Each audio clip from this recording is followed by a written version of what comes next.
Bonjour à toutes, bonjour à tous, soyez les bienvenus dans l'émission. Comme toujours, vous le savez, comme toujours, c'est une émission toute consacrée au patrimoine vivant, au patrimoine immatériel, au savoir-faire d'hier et d'aujourd'hui. Aujourd'hui, mesdames et messieurs, nous allons parler d'un secteur qui a connu de grands changements depuis ses débuts.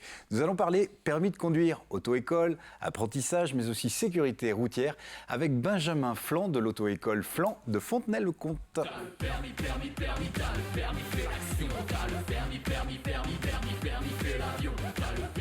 T'as le permis, chante Angle Mort et Clignotant. Ah, un drôle de nom de groupe qui évoque les bagnoles, la vitesse, mais qui nous rappelle combien il est indispensable d'accompagner les futurs automobilistes ou autres chauffeurs, pour ne pas dire chauffards, et leur apprendre à maîtriser leur véhicule et leur vitesse.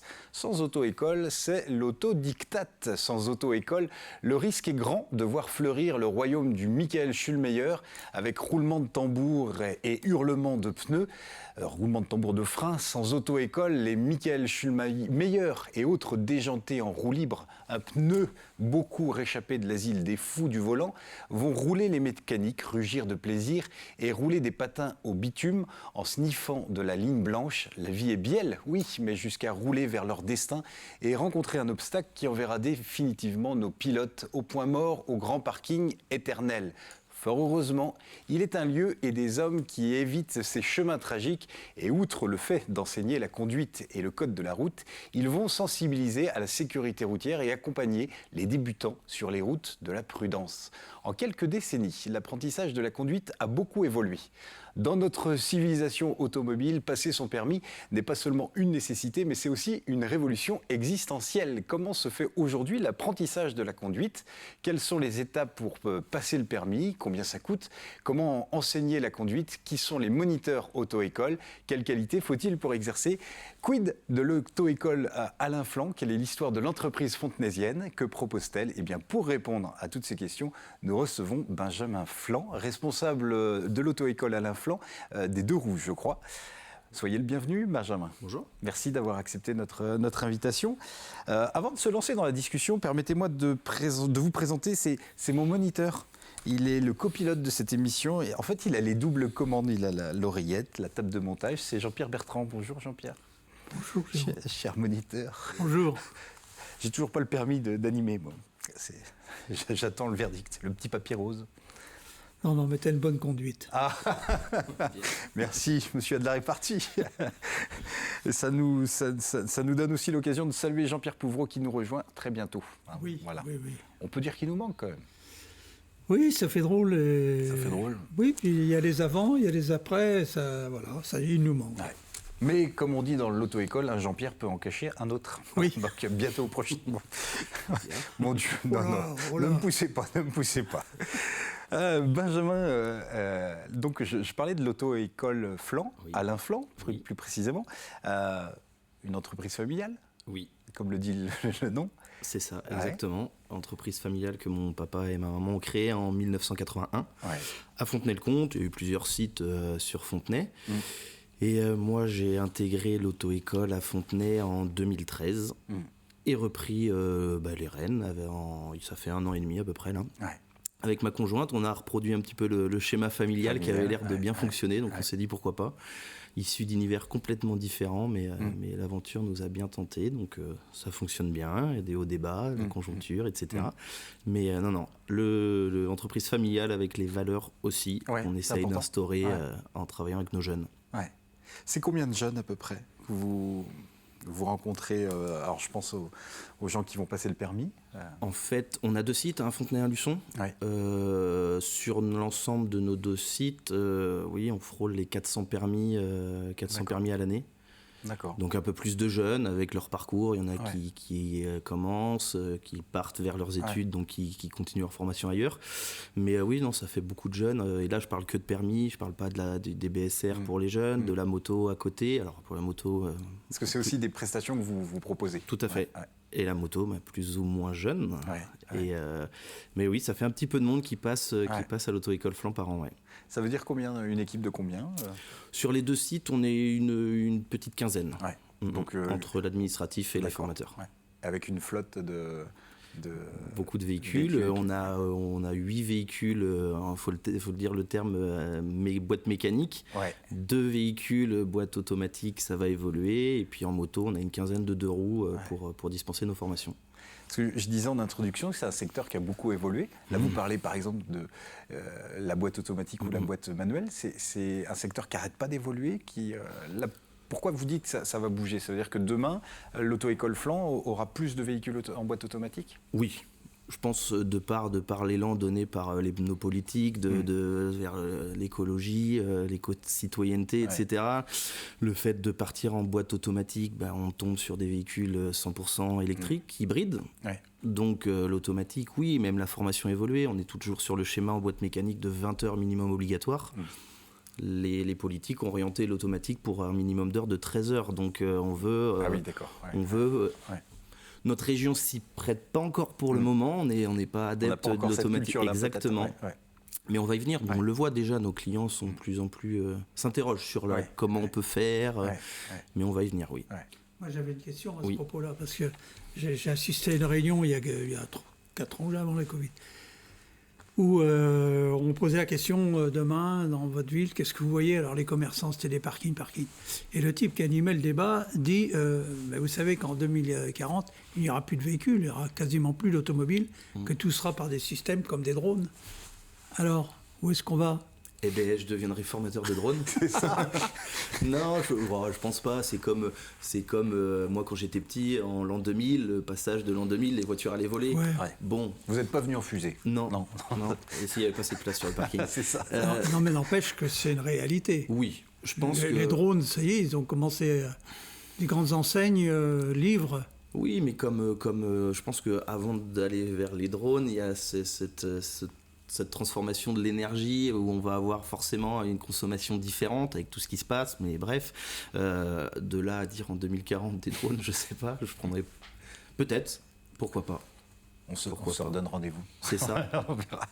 On fera une émission spéciale drone en 2040. On sera dans un drone. C'est ça. Et Benjamin, vous êtes passé du siège bébé au siège chauffeur. Enfin, c'était une évidence de reprendre l'auto-école? Non, vous avez un parcours un peu atypique. Oui, complètement. J'ai toujours vu mes parents faire ça. Oui, ça fait j'imagine. Plus de 40, presque 45 ans qu'ils font ça. Il y a toujours eu 2 volants dans vos voitures. Toujours, double volant, double pédale, ça c'est sûr. Oui, parcours atypique. Moi je suis parti, j'ai fait des études dans le social, je voulais être éducateur spécialisé. Avec des jeunes en difficulté, c'était mon parcours. Après, je suis parti, j'ai migré vers les pompiers. Je pense que l'humain m'intéressait toujours. Je suis parti pompier de Paris en 2008.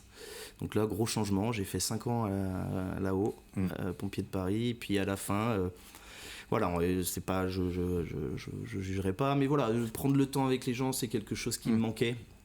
Se poser, expliquer, discuter. Je connaissais le métier de mes parents depuis le temps que je les voyais faire, et je leur ai dit un jour, j'y pense, je vais le faire. Oui, parce que quand le fils arrive, je pense qu'ils se sont projetés vite, il vient, mais qu'est-ce qu'il va faire quand nous on va partir? Est-ce qu'il va y rester? Je suis resté quand même 7 ans salarié de mes parents. Mes parents ont été mes parents, mes patrons, et aujourd'hui c'est mes salariés, mais ça reste mes parents. Donc on discute plein de choses, et l'évidence s'est fait naturellement. Éducateur, pompier, moniteur, finalement, ça participe de la même attention à l'autre, de l'accompagnement, de la sécurité aussi, peut-être. Mais c'est ça, je pense que l'humain est au cœur de ces trois métiers, et j'ai toujours aimé. Moi, je peux le dire, j'aime les gens. J'aime les jeunes. Les jeunes sont top, ils sont insouciants, ils sont spontanés, ils sont fades, ils sont drôles, ils ont plein de caractères différents, et c'est ça qui fait la richesse de notre boulot aujourd'hui. C'est vrai que beaucoup de gens, mes copains, me disent moniteur, tu te promènes quoi? Oui, mais non, parce que justement, à chaque heure de conduite, on a un support différent. Qui est notre jeune, ou moins jeune, attention. Oui, bien sûr. Mais ouais, c'est ça qui est top. C'est la relation avant tout. Oui, et puis détecter ce qu'il a besoin, parce que quand... moi, c'est ce que je dis, une voiture, c'est hyper intimiste. Il y a un habitacle, ça fait un petit mètre carré, et les jeunes, des fois, se sentent en confort avec nous. Et des fois, ça va au-delà de notre formation de moniteur, ils se confient. Alors c'est là où qu'est-ce que je fais de ce qu'il vient de me dire? Bien sûr. Est-ce que j'ai le droit, pas le droit? Mais non, mais sinon c'est... Il y a un capital confiance. Oui, forcément. il faut, à partir du moment où on met un volant, des pédales entre les mains d'un novice qui n'a jamais conduit, il faut très vite capter la confiance, l'instaurer, parce que ça se donne, ça se gagne, ça se perd. Mais très vite, il faut instaurer ça pour capter l'attention et puis que la formation avance. Je vous propose, on va faire un bond dans le temps. 1927, je crois. Enfin, on va passer dans votre chronique de bouche à oreille avec Jean-Pierre Bertrand. C'est ça, c'est 1927, non? Oui, alors, c'est extrait de notre base de données. Hein. On a un très gros fond, 415 000 fiches en ligne aujourd'hui. Parce qu'hier, j'étais dessus et j'ai relevé ça. Moi-même, je n'en reviens pas. Alors, en cherchant, en mettant simplement permis de conduire, mais il y a un certain nombre d'informations qui montent. Et j'ai choisi celle qui est de M. Gabriel Cotreau, qui habitait donc à Saint-Germain-l'Aiguillé et qui nous parle du passage de son permis de conduire. Alors, c'est moi qui ai résumé comme ça, mais en fait, à cette époque-là, il n'y avait pas d'école comme ça. Hein. On apprenait avec quelqu'un qui savait conduire. Qui avait une voiture. Qui avait une voiture. Et puis, il y a un moment où une autorité vous délivrait comme quoi vous aviez le droit de conduire, quoi. Voilà, tout simplement. Donc, on écoute Gabriel Cotreau. On l'écoute. Ça aurait pu être. En 37, vous aviez vos premières voitures? En 37, oui. Ah oui, quand même. Ah oui. Ah, mais j'ai eu mon permis en 1927. Ah oui. Oui, On le passait déjà en soldat. Ah oui, vous avez passé à l'armée. Ah oui, 4 permis. Et j'étais très fier d'avoir mon permis. Il m'est même arrivé, je peux bien le dire là, il m'est arrivé un tour. J'étais marié le 3 juin 1929. Oui. Puis j'avais un bon camarade, qui était séminariste, lui. Puis il était ordonneur prêtre le jeudi d'avant. Alors le mercredi, j'ai été à la cure pour faire des commissions. Puis j'ai remarqué comme si le curé avait une voiture, il n'en avait pas. Alors il m'a dit, on m'a fait un cadeau, mais c'est un cadeau empoisonné, parce que je ne peux pas la conduire. Puis il n'y a personne pour m'apprendre. Alors, fier comme un grand gars, moi je sors mon portefeuille, et puis je vais voir que j'avais un permis rose. Mais tu viendrais nous conduire à Luçon demain? Mais dit, bien sûr que j'irai. Alors j'ai emmené le monsieur le curé, sa bonne, puis j'ai dû le soir aller dire à Jeanne de pas... Oui, parce que c'était prévu qu'il y avait un petit car qui emmenait, parce qu'il y avait du monde. Alors le soir, avant de me coucher, j'ai été dire à Jeanne, demain tu rapportes. Ça s'appelait Bernard, le corbeilleur. Tu viendras, parce que c'est moi qui vous emmène. Alors ma pauvre belle-mère, qu'est-ce que t'en me tuerais.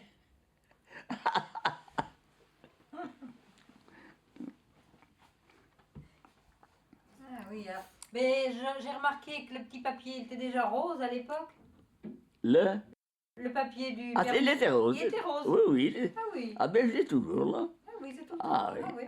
Ah, je l'ai toujours. Il est un peu grisoté sur les bords, mais Il est encore rose. oui. 1927, forcément, une réalité qui est tout autre aujourd'hui.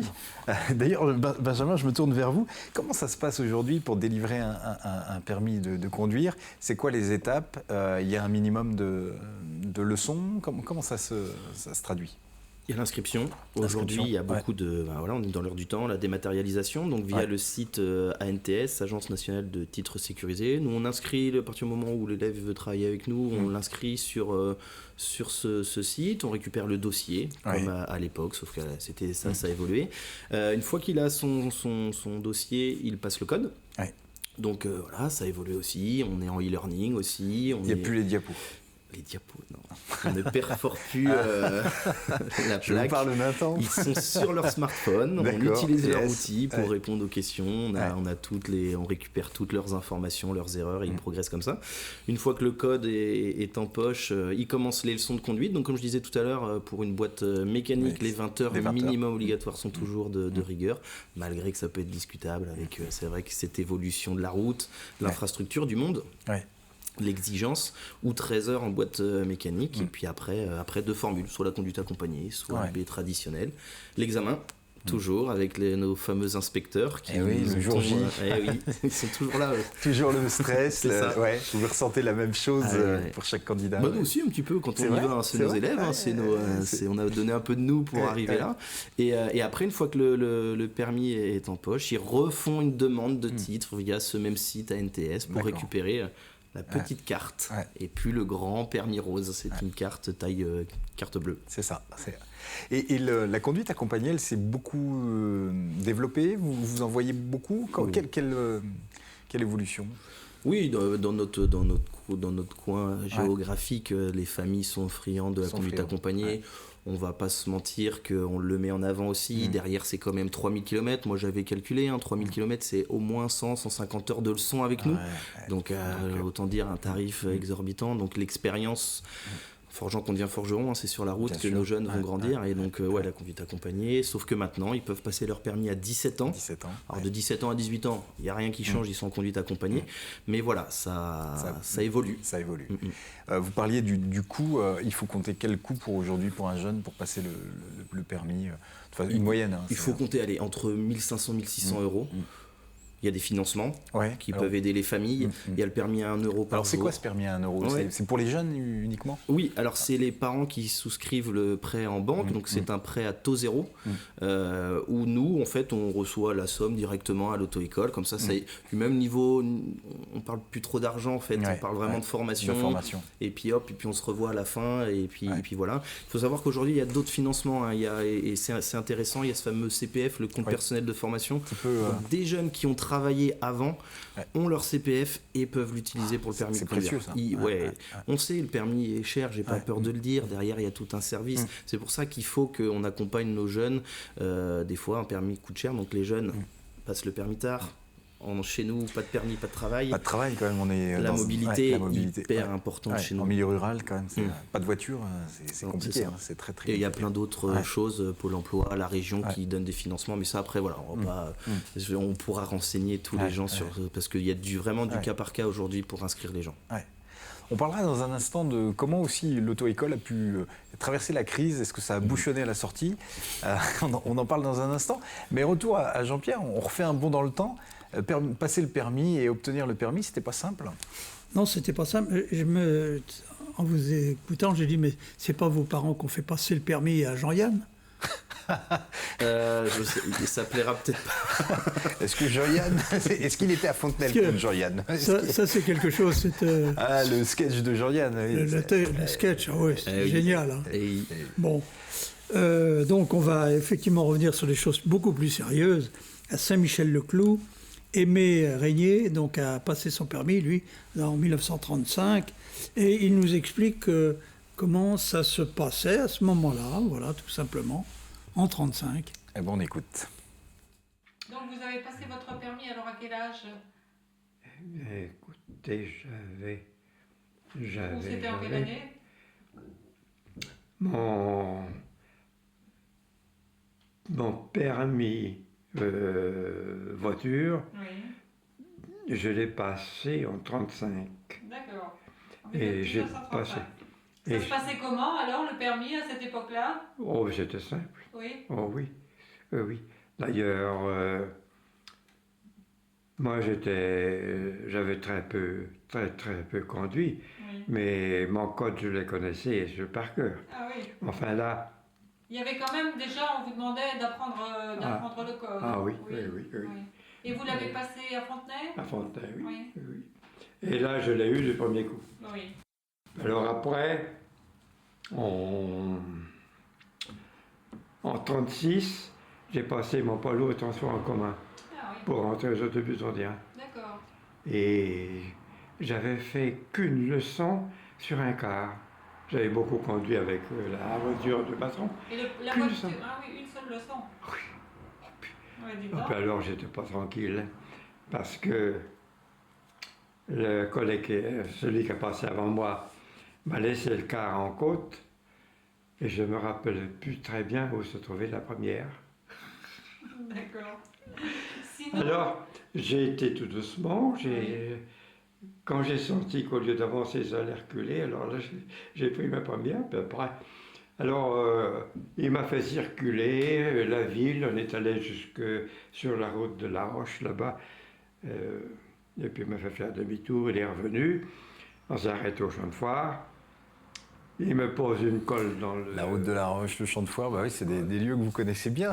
Et aujourd'hui, on fait passer le permis à Fontenay, c'est très différent. On a vu les véhicules sans rien à voir, forcément. Il y a toujours 4 roues, c'est bien. Oui, c'est ça, il y a toujours 4 roues. Merci beaucoup, Jean-Pierre. Merci pour ces témoignages. Tout à l'heure, on parlait de la crise. Comment vous l'avez traversée au niveau des auto-écoles? Forcément, ça remet un petit peu les choses en cause. Oui, brutal. Mars, on a fermé pendant 3 mois. Ouais. Donc ce qu'il faut savoir, c'est que tout s'est pas arrêté. Nos jeunes ont avancé dans le temps. Et oui, ils avaient du temps. Et alors oui, mais nous on était fermés. Mais c'était sauf fermé. que l'âge avance. Et eux, on est dans une région où à 18 ans, si on n'a pas le permis, c'est catastrophique. C'est ça. Donc sauf que pendant ces 3 mois, tout a décalé quoi. Je vais me servir un peu de ce moment aussi pour dire qu'en Vendée, il y a eu un petit peu de manque d'inspecteurs. Donc ça a fait double bouchon. Aujourd'hui, je pense qu'on n'a plus le droit de se cacher derrière le Covid, nous, auto-école. Okay. La difficulté aujourd'hui, c'est un peu le manque de fonctionnaires au poste d'inspecteur du permis de conduire. On en compte combien sur le département ? Je crois qu'on est passé de 11 à 8, 7, 8. Ah oui. Pour sur l'ensemble du département. Ouais. De ce fait, il y a moins d'unités. Ouais. Effectivement, les traces du Covid ont bouchonné avec ce manque d'inspecteurs. Donc, c'est compliqué. Aujourd'hui, il ne faut pas que j'effraie tout le monde en disant ça, mais oui, il faut qu'ils comprennent que là, en Vendée, ça devient un petit peu compliqué. Il faut être un peu plus patient pour passer le permis. On fait le maximum. Nous, formés, on sait faire. Derrière, le fait de travailler en binôme avec les inspecteurs qui donnent le permis ou pas, à la fin, ça coince un petit peu. Et après, novembre, on a refermé un mois. Donc, bim. Même chose. Alors, on savait faire là. C'était moins surpris, puisqu'on s'était adapté. Aujourd'hui, je pense qu'il fallait le faire dans nos structures. On a mis en place du code en visio. C'était pour les valeurs qu'on disait tout à l'heure au niveau de l'humain, le jeune. On les voyait derrière un écran. Ça change tout.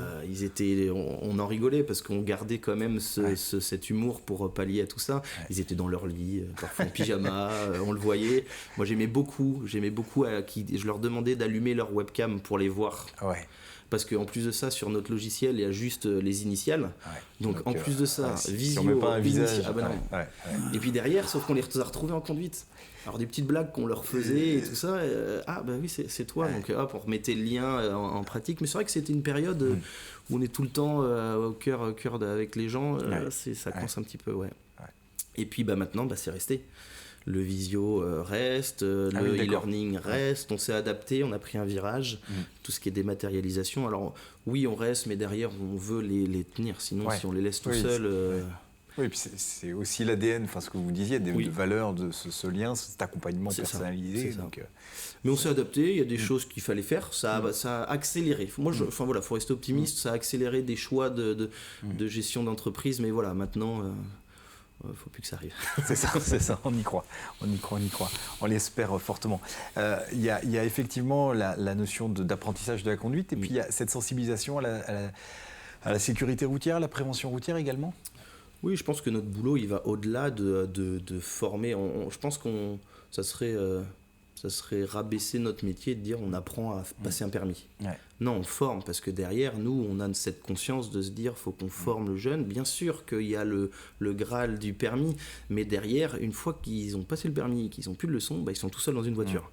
Sans nous, sans l'inspecteur à un moment donné de la formation.